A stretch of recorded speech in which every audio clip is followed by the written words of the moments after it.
और जब तक आप उसको कीमत वाला नहीं बनाओगे तो जीवन की कोई सार्थकता नहीं। फिर निवेदन करूंगा, पढ़ाई आप कराओ, डॉक्टर आप बनाओ, इंजीनियर आप बनाओ, सब आप बनाओ, पर साथ में उसको संस्कारित बनाते हुए चलना, तो आपका भी जीवन संवर जाएगा और आभूषण भी श्रेष्ठ हो जाएगा। संस्कारित होना।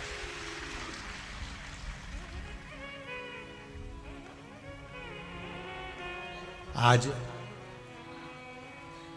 भारत की भूमि पर सबसे बड़ी विडंबना एक चीज की है,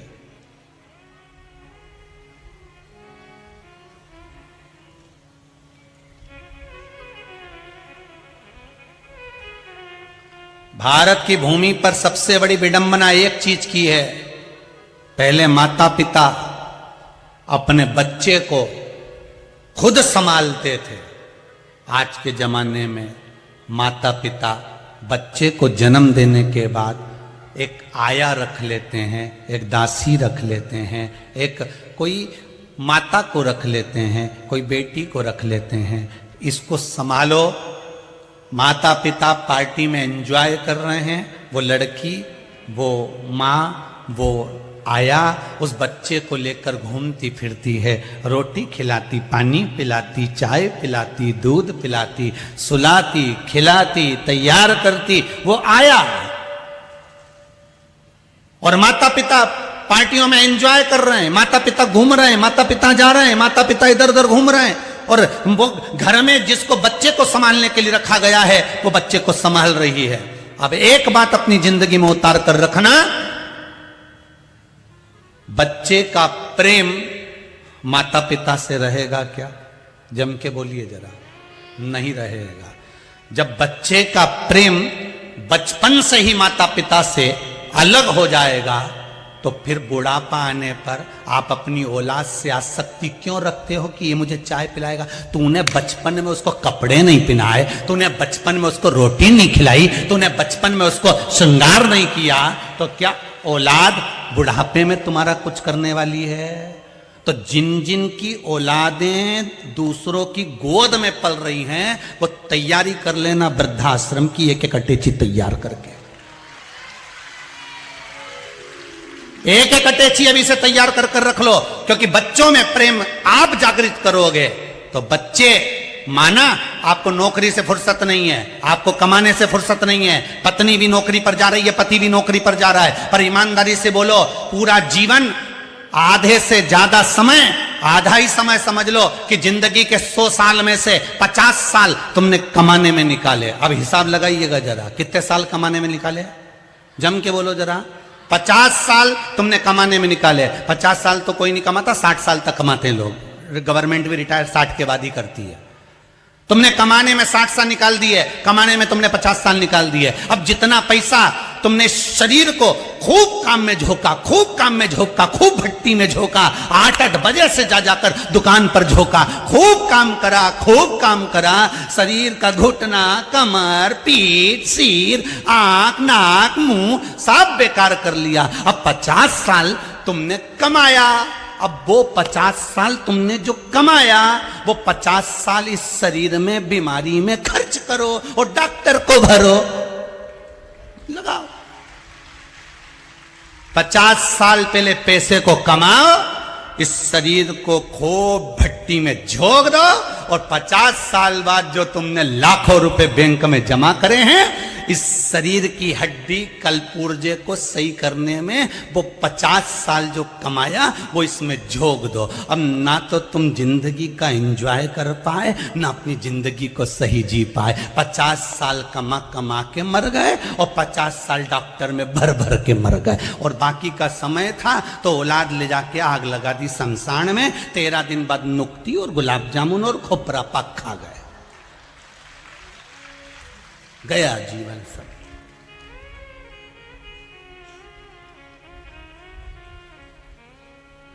अभी भी कुछ नहीं बिगड़ा है। अरे ओ धान के कटोरों वालों, अच्छे से सुन लो जरा, कुछ नहीं बिगड़ा, अभी भी कुछ नहीं गया। कई लोग कहते हैं सीवर वाले महाराज को कथा करना नहीं आती, हम तो पगले हैं। माना हमें कथा नहीं आती, पर तुमको भी तो जिंदगी जीना नहीं आती। अगर तुम्हें जिंदगी जीना जिस दिन आ जाएगी तो हम में भी कथा करना आ जाएगी, पक्का। तुम जीना सीख लो, हम कथा करना सीख लो। जियो जियो, खूब अलमस्त जियो।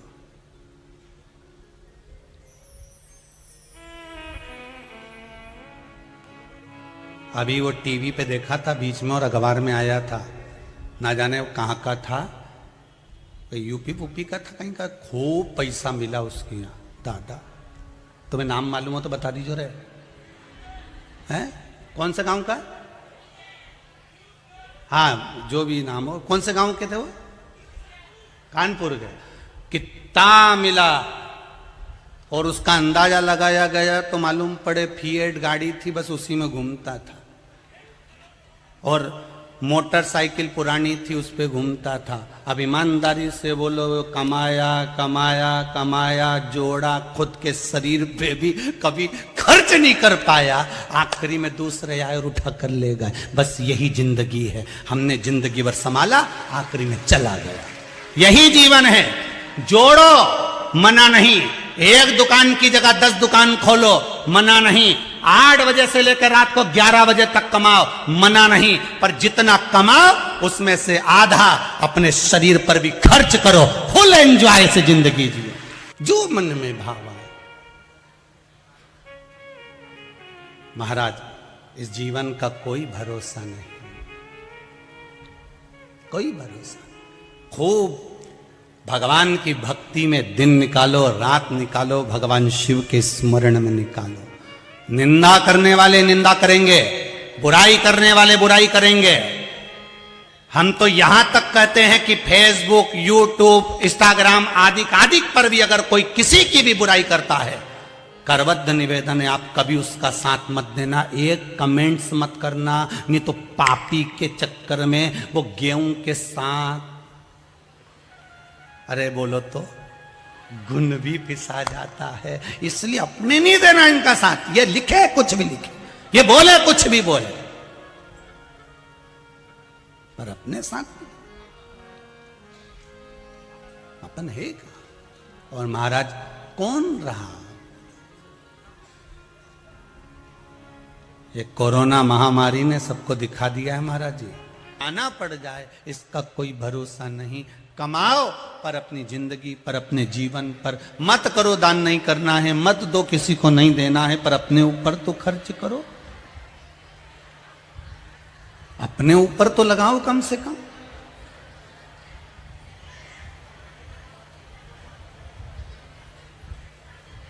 तुम्हारी मर्जी पड़े जैसे रहो, पर भगवान शिव का गुणगान करते रहो।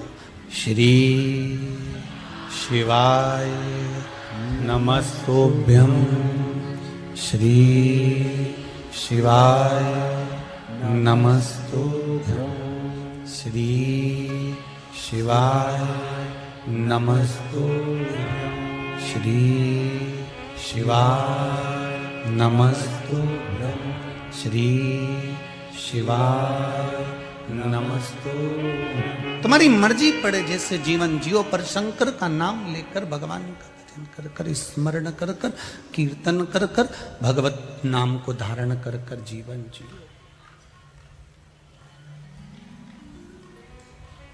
शुरुआत भी तुम्हारी शंकर से होना चाहिए और अंत भी तुम्हारा शंकर से होना चाहिए।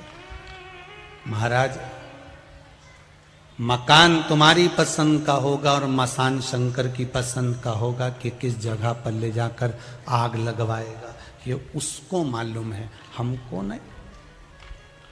ब्रह्मा जी के एक अश्रु से एक बानर उत्पन्न हो गया।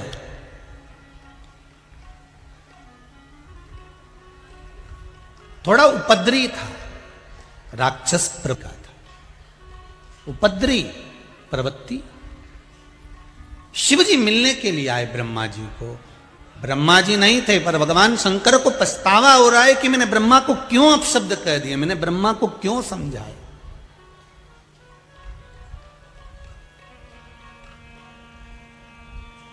मैंने ब्रह्मदेव को ये बात क्यों कही?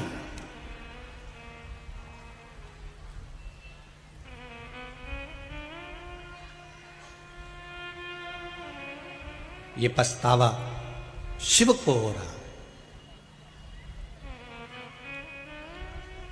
जैसे एक नारी, जैसे एक स्त्री रोती है पछतावे में, शिव को वो पछतावा हुआ। अश्रु शंकर भगवान का भूमि पर गिरा। उस सुमेरु पर्वत पर ही एक तालाब बन गया। उस तालाब को जब शंकर जी ने देखा तो सोचा कि यह तालाब तो था नहीं, पर प्रकट हुआ है, इसलिए इस तालाब पर मेरे प्रायश्चित का अश्रु निकला है। मेरे जीवन का बदलाव, मेरे हृदय का बदलाव हुआ है। इसलिए इस तालाब में जो स्नान करेगा, पुरुष अगर इस तालाब में कभी स्नान करता है तो वो नारी बन जाएगा और बड़ी सुंदर नारी बनेगी।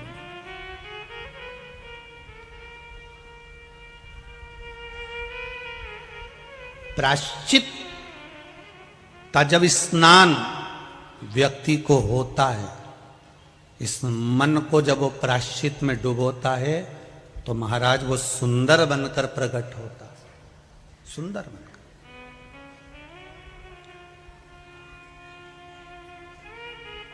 प्रायश्चित में सुंदरता है। हम बहुओं से भी कहते हैं, हम माताओं से भी कहते हैं, अगर गलती हो गई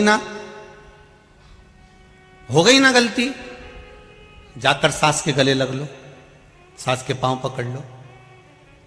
और ये आशा मत रखना कि गलती सास की है तो सास क्षमा मांगेगी या सास सॉरी कहेगी। नहीं नहीं, वो बड़ी है।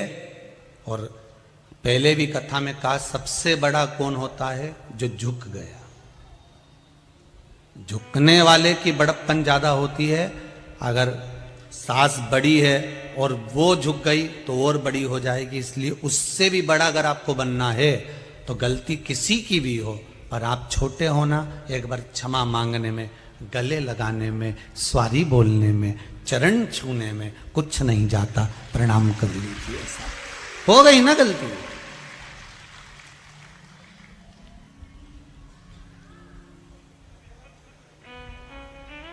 कुछ नहीं बिगड़ेगा।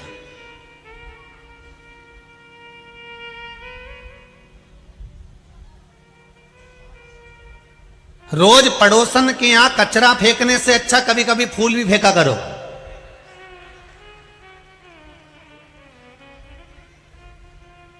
रोज पड़ोसन के यहां गलती निकालने से अच्छा है कि दीपावली दशहरे पर कुछ मिठाई भी भेजा करो। उसको अच्छा लगेगा, कभी तो उसके दिल में आएगा कि मेरी पड़ोसन अच्छी है, उसके यहां पूजन पाठ होता है, वो कुछ भेजती है। दशहरा मैदान में कथा चल रही है, वो कथा में जाती है ना तो मुझे बेलपत्री भी लाके देती है। इतनी अच्छी पड़ोसन कहाँ मिलेगी? वो खुद खुश होगी। और तुम रोज रोज झगड़ा करोगे तो उसके मुंह से सुबह से शाम तक केवल बद्दुआ ही निकलेगी। ना तुम्हारा धन उसको चाहिए, ना उसका धन तुमको चाहिए। तुम भी ऐसे नहीं हो कि किसी का धन तुमको चाहिए। जितने लोग कथा में बैठे हो ना, और जितने आस्था पर कथा सुन रहे हो, फेसबुक यूट्यूब पर कथा सुन रहे हो, इतना तो मेरा विश्वास कहता है कि आपको किसी के धन की जरूरत नहीं है। आपको तो महादेव के धन की जरूरत है कि वो देगा, तब जाकर हमारा कार्य सफल होगा। हमें किसी का धन नहीं चाहिए और ना हमें किसी की दौलत चाहिए। कोई किसी का धन मिल भी जाएगा तो कितने दिन चलेगा? किसी का पड़ा हुआ मोबाइल मिल गया, हार मिल गया, चेन मिल गई, अंगूठी मिल गई, कितने दिन चलेगी? पर अगर उसने आवाज पकड़ रहा है भाई, अगर उसने कृपा कर दी, उसने दया कर दी, और जो एक बार दे दिया तो उसका सुख ही दूसरा हो। उसने अगर दिया है फिर सोचना नहीं है महाराज।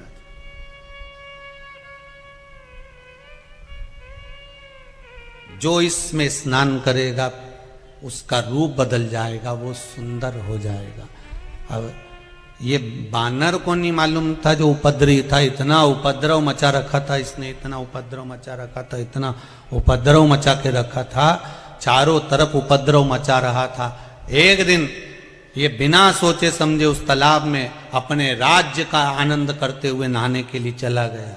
नहाने के लिए गया और इसका रूप चेंज हो गया। ये पुरुष से स्त्री बन गया, बंदर से सुंदर अप्सरा जैसा बन गया, इतना सुंदर बन गया। और इसने खुद तालाब के जल में जब अपना मुख देखा तो इसको पछतावा होने लगा, बताओ मैं इतना वीर था, इतना प्रबल था और मुझे स्त्री जैसा स्वरूप मिल गया, मुझे स्त्री जैसा स्वरूप। अब बैठा था, अब बैठा था बोले कि बैठी थी,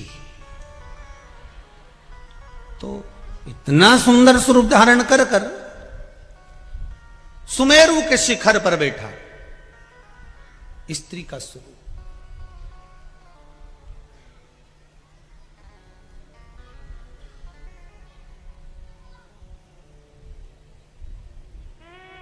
रामचरितमानस में दो ऐसे हैं जिनकी माता थी पर गर्भ से नहीं जन्मे थे, एक बाली और एक सुग्रीव। जिनकी माता थी पर ये गर्भ से नहीं जन्मे। माता तो थी इनकी पर ये गर्भ से इनका जन्म नहीं हुआ है।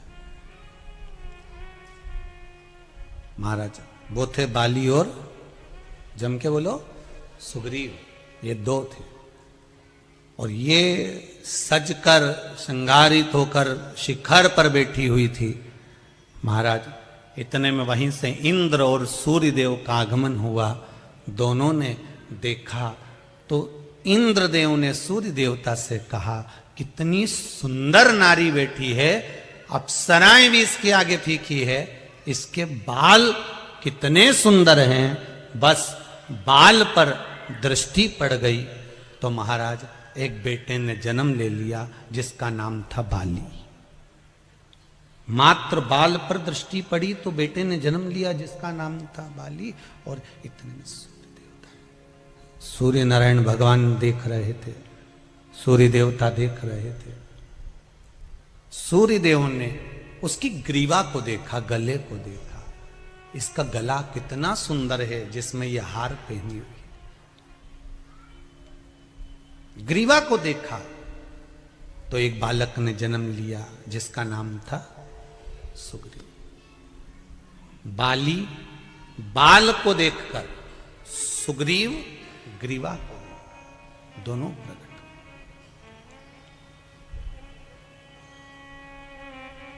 इंद्र का बल